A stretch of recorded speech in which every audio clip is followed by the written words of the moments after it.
విశిష్టత విషయంలో మరి మా మహేందర్ రెడ్డి గారు చెప్తూ వస్తూ ఇక్కడ చాలా వరకు ఒక సామాజిక స్పృహతో సమస్యలను వాటంతటి వారు పరిష్కారం చేసే క్రమంలో చరిత్రలో కూడా ఈ ప్రాంతానికి ఒక పేరుందని వారు చెప్పటం, అదేవిధంగా నేతన్నలకు నిలయమైన ఈ సిరిసిల్ల నేతన్నలతో పాటు ఈరోజు వ్యవసాయంపై ఆధారపడి ఉన్న మా రైతు సోదరులు వారి కుటుంబ సభ్యులు, దానికి తోడు మరి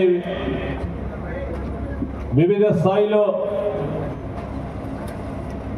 అనేక ఆదాయ వనరులను ఈ రాష్ట్రానికి దేశానికి సమకూరుస్తూ ఉన్న పెద్దలందరూ ఈ ప్రాంతంలో ఉన్నారు. ఒక చైతన్యవంతమైన భూమి ఇది. మరి ఈ భూమికి సంబంధించిన ప్రఖ్యాత మరి పెద్దలు నారాయణ రెడ్డి లాంటి పెద్దలు కూడా ఈ ప్రాంతం నుంచి ఉన్నవారు మనందరికీ కూడా తెలుసు. సిహెచ్ రాజేశ్వరరావు గారు మరి ఆ రోజు వారు కమ్యూనిస్ట్ పార్టీలో ఉండి కూడా మరి ఈ ప్రాంతానికి సంబంధించిన మహనీయులుగా నిలిచిన వ్యక్తులు. మన ప్రాంతం ఇది. ఈ ప్రాంతంలో ఒక ప్రముఖమైన దేవస్థానం, దేశంలోనే నలుమూలల నుంచి వచ్చి అనేక మంది భక్తులు ఈరోజు రాజరాజేశ్వర స్వామి ఆశీస్సులు పొందడానికి ఇక్కడికి వచ్చి ఈ ప్రాంతానికి సంబంధించి విశిష్ట గురించి ఇప్పుడే ఆది శ్రీనివాస్ గారు చెప్పారు. మా సోదరులు పొన్నం ప్రభాకర్ గారు మాట్లాడుతూ ఆనాడు మా కాంగ్రెస్ పార్టీ ప్రభుత్వంలో వారు పార్లమెంట్ సభ్యులుగా, మేము విప్పుగా, మంత్రిగా ఇక్కడున్న మా నేతన్నలకు సంబంధించిన నాయకులందరికీ కూడా స్పష్టంగా తెలుసు. ఏ కృత నిశ్చయంతోనైతే, ఏ లక్ష్యంతోనైతే ఈ నేతన్నలను కాపాడే ప్రతి ప్రయత్నంలో వెనుకాడకుండా ముందుకు తీసుకెళ్ళాం. పరిశ్రమను కాపాడాలి.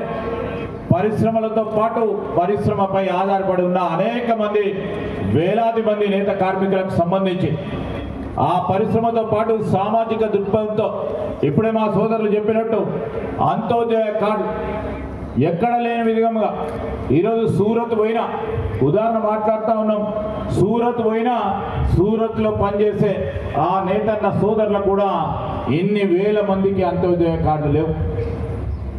ఇక్కడున్న సంక్షేమ పథకాలకు సంబంధించి ఒక స్పష్టతతో ఆనాడు మా కాంగ్రెస్ పార్టీ ప్రభుత్వంలో అనేక సంక్షేమ పథకాలను మొదలుపెట్టి ముందుకు తీసుకెళ్ళాం. తెలంగాణ రాష్ట్రం ఏర్పడ్డ 10 సంవత్సరాల కాలంలో ఇంకా మెరుగైన జీవితాలను మేము చూస్తామని ఆలోచన చేస్తున్న నేతన్న సోదరులకి అదే విధమైన ప్రయాణం ఎప్పుడు వారికి ఆత్మస్థైర్యం ఇచ్చే కార్యక్రమం చేయలేకపోయినా గత ప్రభుత్వానికి సంబంధించిన అంశాలు ఈరోజు మేము చెప్తా ఉన్నాం. మా ప్రభుత్వం ఏర్పడిన తర్వాత ఇంతకుముందే మా సోదరులు పొన్నం ప్రభాకర్ గారు చెప్పినట్టు అనేక కార్యక్రమాలు, సంక్షేమ కార్యక్రమాలు మొదలుపెట్టడం జరిగింది. ఆ క్రమంలో మా బాధ్యతగా ఈరోజు నేతన్నకు సంబంధించి, నేత కార్మికులకు సంబంధించిన సంక్షేమానికి సంబంధించి ఎక్కడ కూడా వెనుకాడకుండా ముందుకు పోవాలని ఈ మధ్యలోనే పెద్దలు తుమ్మల నాగేశ్వరరావు గారు అన్ని విషయాలను కూడా మరొక మారు మీకు స్పష్టంగా చెప్పడం జరుగుతుంది. ఈరోజు నేతన్న సంక్షేమమే ప్రధాన ధ్యేయంగా కాంగ్రెస్ పార్టీ ప్రభుత్వం ముఖ్యమంత్రి రేవంత్ రెడ్డి గారి నాయకత్వంలో ముందుకు పోతా ఉన్న తరుణంలో మీకు అందరికీ కూడా మేము అండగా ఉంటామని ఈరోజు టెక్స్పోర్ట్కు సంబంధించి సంవత్సరంన్నర క్రితం టెక్స్పోర్ట్కు సంబంధించిన మేనేజ్మెంట్ వారు మాతోని సంప్రదించడం జరిగింది. కొన్ని సమస్యలను పరిష్కారం చేయండి, తొందరగా మేము మొదలు పెడతామని చెప్పారు. ఆ క్రమంలో మేము చెప్పాం వారికి, ఈరోజు ఇక్కడ సిరిసిల్ల ప్రాంతంలో మొదలుపెట్టిన మరి మా ఇక్కడ ఉన్న గోయంక గారు ఉన్నారు, నరేష్ గోయంక గారు, వారి ప్రతినిధులు అందరూ కూడా ఉన్నారు. ఈ ప్రాంతంలో మీకు ఏమైనా సమస్యలు ఉంటే ఆ సమస్యలను పరిష్కారం చేస్తామని ఆ పరిష్కార మార్గాన్ని ఏర్పాటు చేసుకొని ఈరోజు ఇంత పెద్ద ఎత్తున ప్రారంభోత్సవం చేయడం జరిగింది.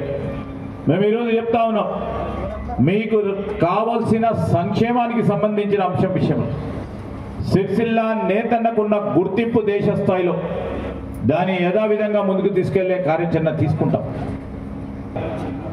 మేము ఆ గత ప్రభుత్వం చెప్పినట్టు 100 కోట్లు ఇస్తామని 1 కోటి రూపాయలు ఇవ్వకం కాదు. ఈరోజు మాట్లాడిన వెంటనే నిధులిచ్చి ఆ ఆలయ అభివృద్ధి నిర్మాణ కార్యక్రమం భాగంలో ఆది శ్రీనివాస్ గారు కానీ, పెద్దలు సోదరులు పొన్నం ప్రభాకర్ గారు కానీ, మా సహచరులు అందరూ చేస్తా ఉన్న ప్రయత్నానికి ఇంకా కూడా ముందుకు తీసుకెళ్లే కార్యాచరణలో మేము బడ్జెట్లో కూడా నిధులను కేటాయింపు చేసి ముందుకు తీసుకెళ్తా ఉన్నాం.